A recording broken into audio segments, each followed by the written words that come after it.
सभी को आज हिंदी दिवस यानी 14 सितंबर के दिन हार्दिक शुभकामनाएं प्रेषित करती हूँ। सभी लोग हिंदी दिवस की शुभकामनाएं को स्वीकार करें और कुछ थोड़ी सी पीड़ा है मन के अंदर, थोड़ी कसक है और प्रसन्नता भी है। ये जो हर्ष और विषाद दोनों का जो अतिरेक है वो आज के दिन मुझे कहीं टीसता है।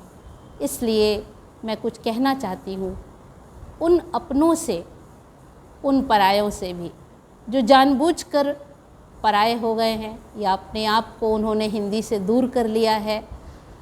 इसमें शायद उनका भी दोष नहीं है जिन्होंने अपने आप को हिंदी से दूर कर लिया है और विदेशी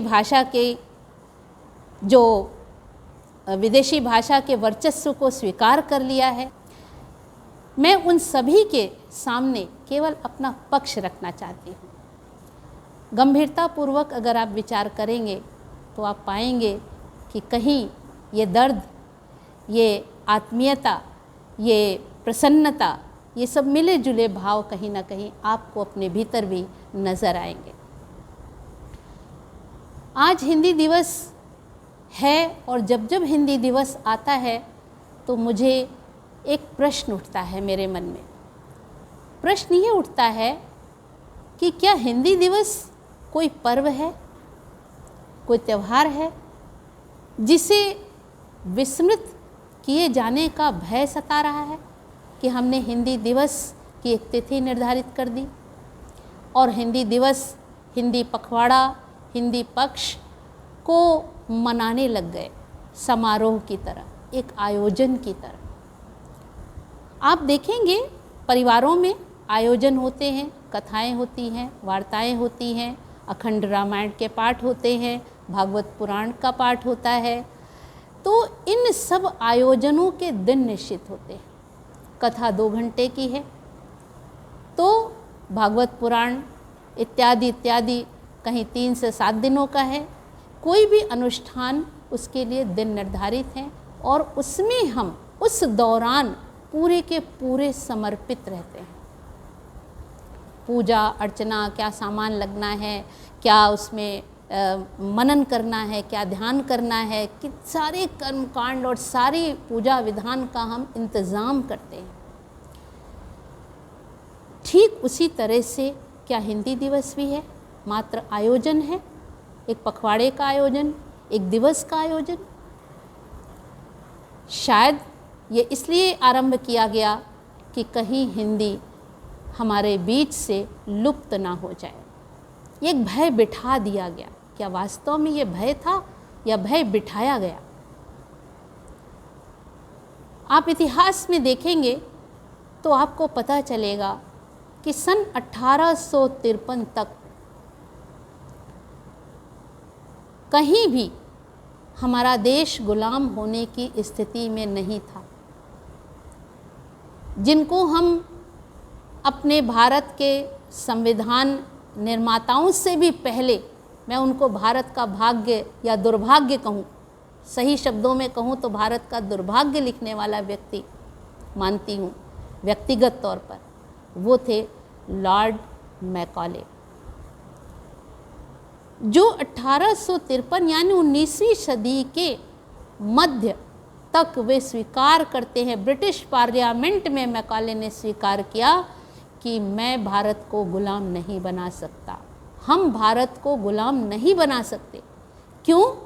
क्योंकि इनके संस्कार इनके पास हैं, इनकी शिक्षा इनके पास है, इनके पास धार्मिक आस्था है और इनके पास संतोष है। गरीब होते हुए भी ये इतने संतुष्ट हैं कि इन्हें लालच नहीं दी जा सकती। ये ब्रिटिश पार्लियामेंट में ये लॉर्ड मैकॉले का कथन दर्ज है, ऐतिहासिक दस्तावेज है। यदि आप उसे देखेंगे तो लगता है कि क्या हमारा देश पहले से गुलाम था या 1863 के बाद गुलाम हुआ, 19वीं सदी के मध्य के बाद गुलाम हुआ। मैकॉले ने ये बात वहाँ कही, प्रस्ताव रखा कि यदि हमें भारतीयों को गुलाम बनाना है तो हमें इनसे इनकी शिक्षा, इनका धर्म, इनके संस्कार, इनकी आस्था और इनकी भाषा को छीनना होगा। इनका गर्व इनका धर्म है, इनका गर्व इनकी भाषा है, इनका गर्व इनके संस्कार हैं, इनकी आस्थाएं हैं, इनकी परंपराएं हैं। यदि वो गर्व की भावना हम छीन लेंगे तो हम इन्हें बहुत आसानी से गुलाम बना लेंगे। और मैकाले ने ये सोच अपनी ब्रिटिश पार्लियामेंट में रखी, उसका अनुमोदन करवाया और उसके बाद उन्होंने 3 विद्वानों को, जो अंतर्राष्ट्रीय स्तर के विद्वान थे, जो संस्कृत के जानकार थे, उनको उसने हायर किया और उसके बाद हमारे पूरे वैदिक साहित्य का अनुवाद कराया। ध्यान दीजिएगा, आप रेखांकित कर रही हूँ मैं कि उस वैदिक साहित्य का अनुवाद कराया जिसको कि हम आज पढ़ नहीं पाते, हम समझ नहीं पाते, क्योंकि संस्कृत हमारे जीवन से बहुत दूर हो गई है।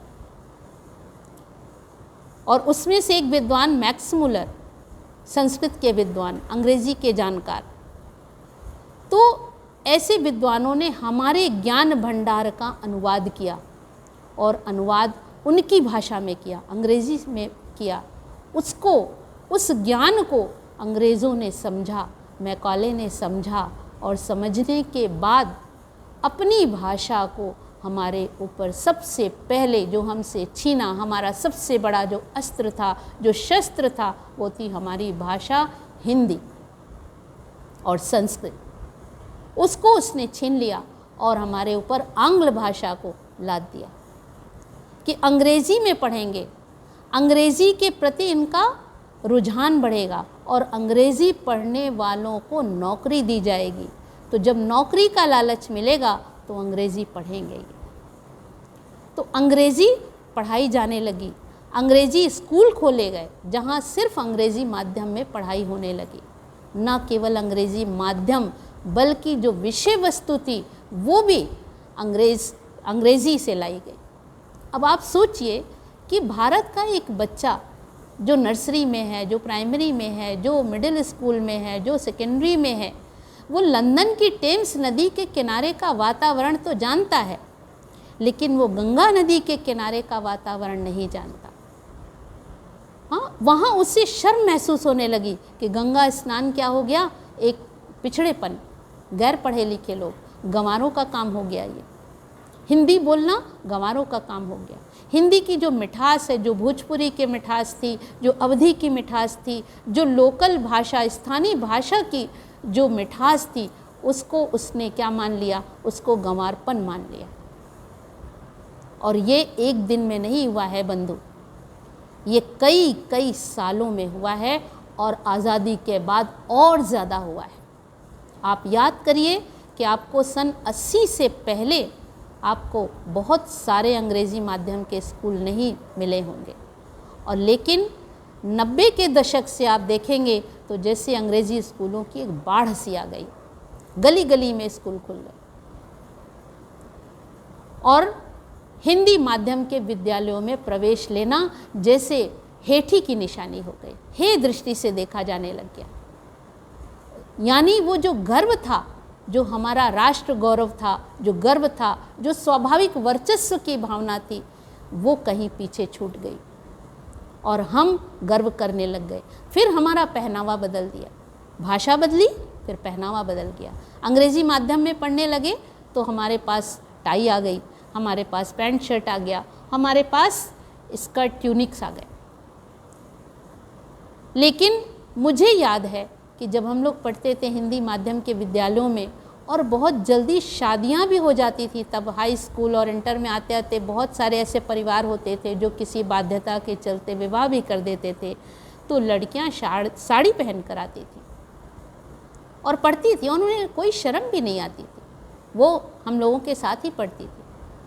तो ये जो चीज़ें हुई, भाषा छीनी, फिर पहनावा छिन गया और फिर ऐसी वैश्वीकरण, ऐसी एक तरह से महामारी कहें, कुछ अच्छाइयाँ भी, लेकिन भाषा, हिंदी भाषा का नुकसान हुआ। वैश्वीकरण के चलते पहनावा बदला, पहनावे के साथ हमने अपने संस्कारों का भी त्याग कर दिया। हमारे जैसे गर्म देश में, भारत में ज़्यादातर महीनों में गर्मी पड़ती, गर्म देश में जहाँ धोती कुर्ता का प्रचलन था, जो हमारे शरीर को आराम देने वाले पहनावे थे, वो हमसे छिन गए और हमें बांध दिया गया। अंग्रेजी माध्यम के विद्यालयों के में पढ़ने वाले बच्चों को मैंने देखा है, आते ही घर में सबसे पहले क्या करते हैं, अपनी टाई ढीली करते हैं और उसे फेंक देते हैं। यानी वो कितनी देर बंधन महसूस करता है। ये जो अनजाना जो दबाव है बच्चे के मानसिकता पर, वो हमें दिखाई नहीं दे रहा है। और जो भाषा, जिस भाषा को पढ़ने के लिए 6 महीने की ज़रूरत है, जिस ज्ञान को पढ़ने के लिए 6 महीने की ज़रूरत है, उसी शिक्षा को हमने 3 सालों में बढ़ा करके उसको ये दे दिया। तो बच्चे के ऊपर जो हम अतिरिक्त बोझ डाल रहे हैं कि वो गाय को गाय नहीं कह सकता, वो बहुत सारी चीज़ों में ऐसे शब्दों को उसे ढूंढना है, उसे सेब नहीं कह सकता, उसे एप्पल ही खाना है, उसे काऊ ही बोलना है, उसे अपनी माँ को मॉम कहना है, उसे अपने पिताजी को, पापा को डैड कहना है, डैडी कहना है। क्यों? क्योंकि ये हमारा एक तथाकथित स्टेटस सिंबल हो गया है।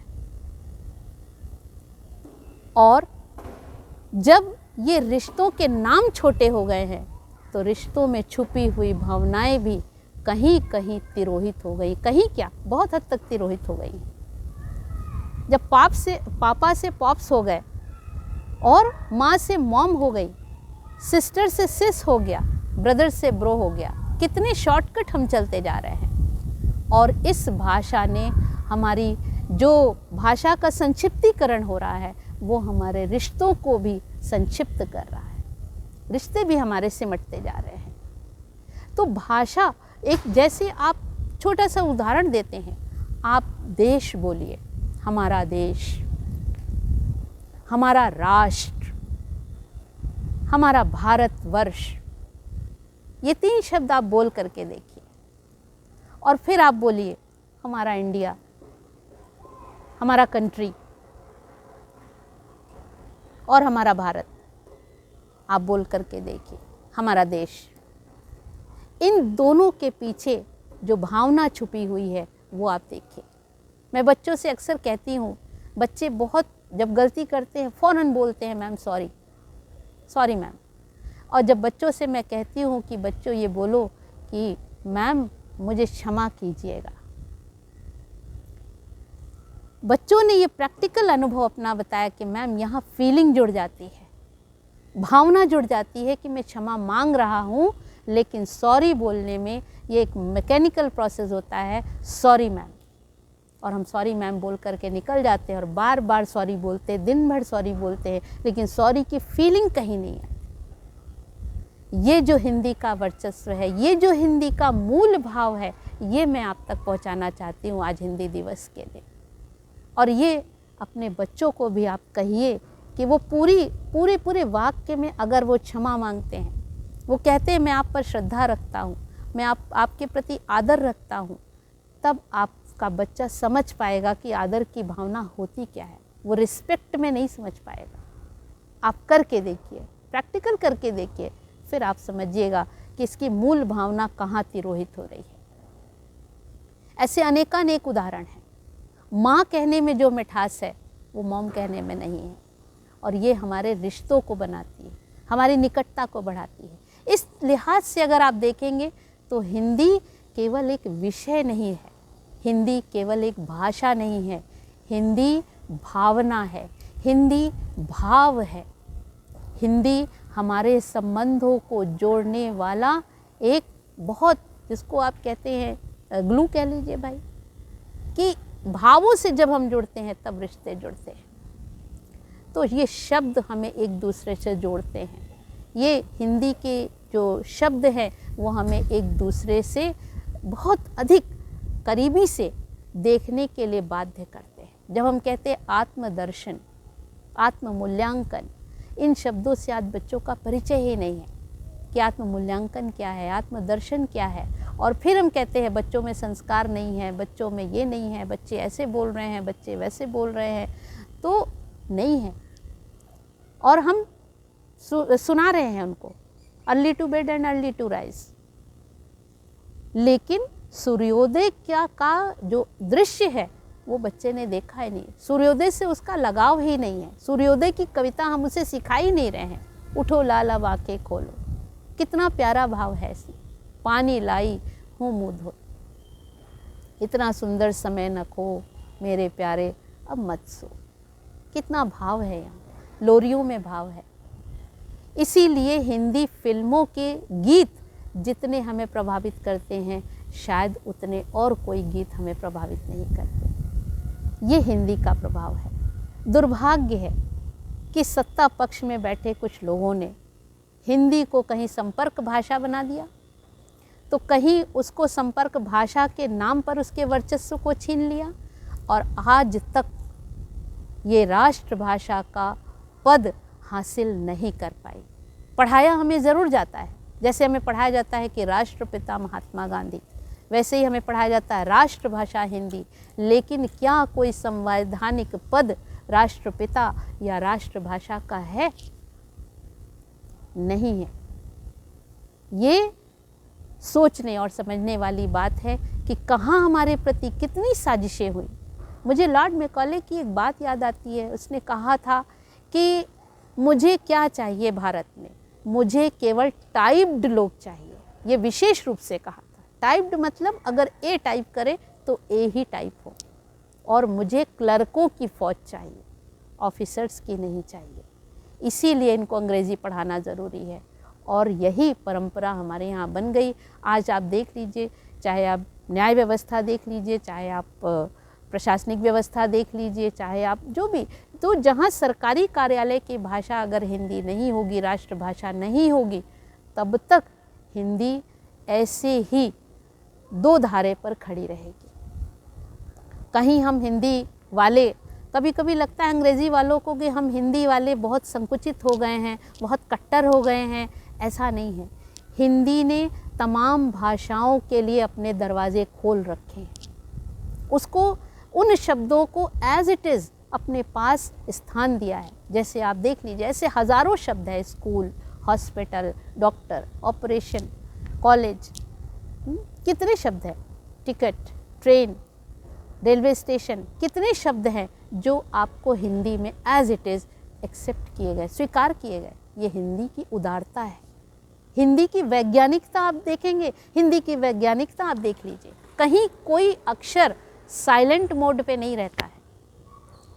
हाँ, अगर TAL के लिखा है, तो अगर हिंदी में एक गांव में प्राइमरी में पढ़ने वाला बच्चा उसे टाल्क पढ़ देता है तो उसकी हंसी उड़ाई जाती है, वाल्क पढ़ देता है तो उसकी हंसी उड़ाई जाती है। इसमें बच्चे का क्या दोष है? उसको क्या पता कि जो अक्षर लिखा है उसे नहीं पढ़ना है, और जो लिखा है उसे नहीं पढ़ना है, जो नहीं लिखा उसे पढ़ना है। PUT पुट पढ़ना है तो BUT बट पढ़ना है, उसे कैसे समझ में आएगा? लेकिन हिंदी की अगर आप बात करें तो हिंदी में ध्वनियों का भंडार है। 50 से अधिक ध्वनियाँ हैं हिंदी में। वर्णमाला इतनी संपन्न है कि हर ध्वनि के लिए अलग अलग अक्षर निर्धारित है, और जो लिखा जाएगा वही पढ़ा जाएगा, जो बोला जाएगा वही लिखा जाएगा। यानी श्रुत भाषा में और लिखित भाषा में कहीं अंतर नहीं है। इसीलिए मैं आपको ये बताना चाहती हूँ कि हिंदी में केवल राष्ट्रभाषा ही नहीं, विश्व भाषा बनने की पूरी पूरी क्षमता है, क्योंकि यही एकमात्र वैज्ञानिक भाषा है। बाकी सभी भाषाएं वैज्ञानिकता के मानदंडों पर खरी नहीं उतरती हैं।